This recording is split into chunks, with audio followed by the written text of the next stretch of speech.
ایک عقل مند انسان جب بھی کوئی کام کرتا ہے تو اس کا کچھ نہ کچھ مقصد اور ادیشیہ ضرور ہوتا ہے۔ بغیر مقصد اور بغیر ادیشیہ کے بیوقوفی کام کرتے ہیں، عقل مند کام نہیں کرتے ہیں۔ اور جب بھی کوئی عقل مند انسان کوئی مقصد کام کرنا چاہتا ہے تو اس کے لیے وہ بہت ہی زیادہ محنت اور مشقت کرتا ہے، اس کو پورا کرنے کی کوشش میں لگا ہوا رہتا ہے۔ اگر کسی بھی قسم کی رکاوٹیں آ رہی ہیں تو ان کو دور کرتا ہے۔ مصائب و آلام اور مشکلات اگر اس راستے میں حائل ہو رہے ہیں تو خندہ پیشانی کے ساتھ ہنستے اور مسکراتے ہوئے اس کو برداشت کر لیتا ہے، لیکن پھر بھی اپنے مقصد اور اپنے مشن سے وہ قدم پیچھے نہیں ہٹاتا ہے۔ اسی طریقے سے لایانی اور بیکار چیزوں میں اپنے آپ کو، اپنے وقت کو ضائع اور برباد بھی نہیں کرتا ہے۔ آج آپ سب اس مسجد کے اندر اکٹھا ہوئے ہیں، نہا دھو کر کے اچھے کپڑے پہن کر کے آئے ہیں اور بڑے ہی ادب اور احترام کے ساتھ بیٹھے ہوئے ہیں۔ مقصد ہے کہ چونکہ آج جمعہ کا دن ہے، جمعہ کے دن خطبہ دیا جاتا ہے، اللہ اس رسول صلی اللہ علیہ وسلم کی باتیں بیان کی جاتی ہیں، ان کو بغور سنیں گے، دین کا علم حاصل کریں گے اور اس کے مطابق عمل کرنے کی کوشش کریں گے۔ پھر جماعت کے ساتھ دوگانہ نماز ہوگا، 2 رکعت ہم نہایت ہی سکون کے ساتھ نماز ادا کریں گے۔ اس مقصد کے تحت حاضر ہو چکے ہیں، الحمدللہ قابل مبارکباد ہے۔ لیکن میرے بھائیوں ذرا سوچیے اور کیجیے کہ جب ہم میں سے جو عقل مند ہیں، سمجھدار ہیں، ہوشیار ہیں، چھوٹا سے چھوٹا کام بھی بغیر کسی کے مقصد سے نہیں کرتے ہیں تو جس اللہ رب العالمین نے پورے کائنات کو پیدا فرمایا ہے، کیا وہ اللہ رب العالمین نے ہمیں اور آپ کو بغیر مقصد کے پیدا فرما دیا؟ ایسے ہرگز نہیں ہے۔ اللہ سبحانہ و تعالی نے سورۃ الذاریات سورہ نمبر 51 کی آیت نمبر 56 میں ہماری اور آپ کی پیدائش کا مقصد بیان فرمایا ہے، وَمَا خَلَقْتُ الْجِنَّ وَالْإِنسَ إِلَّا لِيَعْبُدُونِ۔ میں نے جنوں اور انسانوں کو اپنی عبادت کے لیے پیدا فرمایا ہے۔ اے انسانوں، تم بغیر مقصد کے کوئی کام کرنا نہیں چاہتے ہو، بغیر مقصد کے محنت اور مشقت نہیں کرتے ہو، بغیر مقصد کے اپنا وقت یوں ہی بے برباد کرنا نہیں چاہتے ہو، تو پھر اس اللہ رب العالمین نے جس مقصد کے تحت اس کائنات کو پیدا فرمایا ہے، جس مقصد کے تحت ہمیں اور آپ کو پیدا فرمایا ہے، اللہ رب العالمین کے مقصد کو ہم اور آپ ضائع اور برباد کیوں کر رہے ہیں؟ الحمدللہ کئی روز سے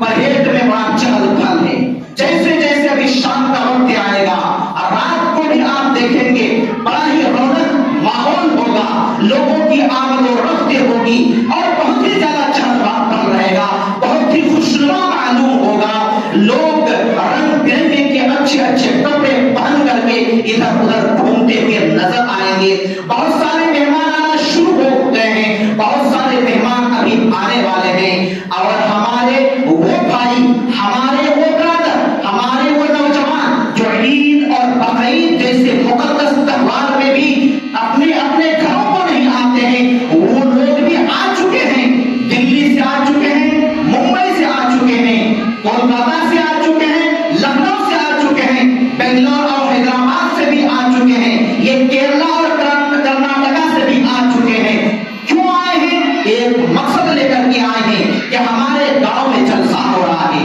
جلسہ جو آج کیا جا رہا ہے کل بھی جلسہ ہونے والا ہے، اور صرف یہی نہیں، جہاں جہاں پہ بھی جلسے ہوتے ہیں، چاہے مساجد کے لیے ہو، چاہے مدارس کے لیے ہو، چاہے جماعت یا جمعیت کی طرف سے ہو، ان کا بھی مقصد ہے۔ بے مقصد کوئی کام عقل مند انسان نہیں کرتے ہیں۔ ہمارے جو مدرسے یا مساجد کی طرف سے جلسے اور جلوس کیے جاتے ہیں، اس کے 2 مقصد ہوتا ہے۔ ایک مقصد تو ہوتا ہے چندہ تاکہ اخراجات اور ضروریات نکالا جائے، اور دوسرا مقصد ہوتا ہے کہ علماء کرام کو بلائیں اور کتاب و سنت کی روشنی میں بیان کرائیں اور لوگوں کے اندر اصلاح کرنے کی کوشش کریں۔ تو الحمدللہ جلسے سے چندے کا جو مقصد ہے وہ تو مکمل طور پر پورا ہو جاتا ہے، اور جو دوسرا مقصد ہے دعوت و تبلیغ کا، معاشرے کے اندر اصلاح کرنے کا، اس کی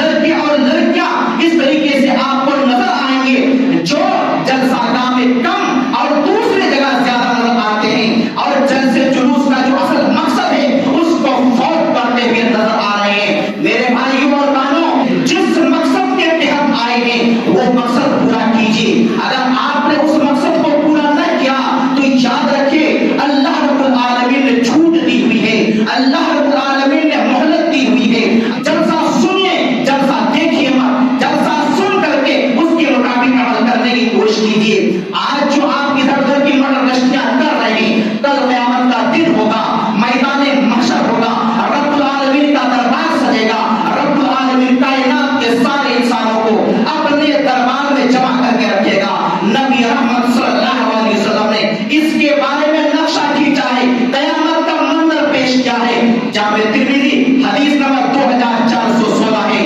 عبداللہ ابن مسعود رضی اللہ تعالیٰ عنہ بیان فرماتے ہیں، لا تزول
العالمین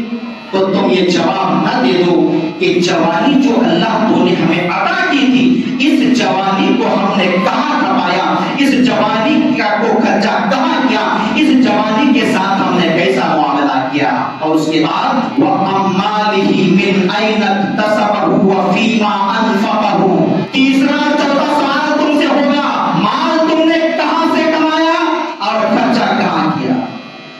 مال جہاں سے کمایا اس کے بارے میں بھی سوال کیا جائے گا، حلال طریقے سے یا حرام طریقے سے۔ حلال طریقے سے کمائے الحمدللہ بڑی خوشی کی بات ہے۔ خرچہ کرنے کے بارے میں بھی پوچھا جائے گا، وہاں جاتے ہو، محنت اور مشقت کرتے ہو اور روپیہ پیسہ مال و دولت لے کر کے گھر آتے ہو، جلسے جلوس سننے کے نام پہ، اور یہاں گرل فرینڈ بناتے ہو، یہاں آ کر تم کو گفٹ دیتے ہو، نالائکو بدماشو، تمہارے ماں باپ انتظار میں ہیں کہ جلسہ آیا ہوا ہے، گھر میں اخراجات بڑھ گئے ہیں، مہمانوں کی آمد ہے، یہ چیز کی ضرورت ہے، وہ چیز کی ضرورت ہے، اور تم نے ماں باپ کو ان کی ضروریات پوری کرنے کے بجائے تم موبائل خرید کے دو گے کسی کو، تم ڈریس خرید دو گے کسی کو، تم جوتا اور چپل دو گے، تم کسی کو خرید کر کے دو گے، کسی کو تم شاپنگ کرانے کر کے لے کے جاؤ گے، تم ادھر ادھر گھماتے پھراتے رہو گے، تم کھلاتے اور پلاتے رہو گے۔ ارے بدماشو، عقل کے ناخن لو، آج تمہارے پاس یہ طاقت ہے، تم اس طریقے سے حرکت کر رہے ہو، کل کرنال بننے میں تمہیں دیر نہیں لگے گی۔ اپنے زندگی کو با مقصد بناؤ، اللہ رب العالمین کی عبادت کے اندر لگاؤ، اور اپنی دنیا بنانے میں لگاؤ، اپنے گھر بار کو سنوارنے اور سدھارنے میں لگاؤ، ماں باپ کے ضروریات کو پورا کرنے میں لگاؤ، ماں باپ کے واسطے سہارا بننے میں لگاؤ۔ تم کیسی حرکتیں کر رہے ہو، آج اگر تمہارے سمجھ میں نہ آئی تو ہر ایک کا دن پلٹ کے آتا ہے، کل تم بوڑھے ہو جاؤ گے، تمہارے بچے اسے نالائق پیدا ہوں گے، تب تمہاری سمجھ میں آئے گی، اور اس وقت تم اگر شکوے شکایت کرو گے تو کوئی فائدہ حاصل ہونے والا نہیں ہے۔ میں انتظار کے ساتھ آگے اور بات بڑھاتا ہوں۔ پانچویں اور آخری سوال ہم سے کیا جائے گا، وَمَاذَا عَمِلَ فِيمَا عَلِمَ، وَمَاذَا عَمِلَ،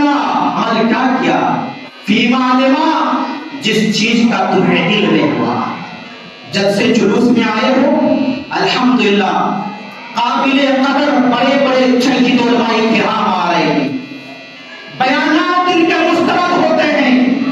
اور ان علماء کرام کا بیان تم ایک کان سے سنو گے دوسرے کان سے نکال دو گے،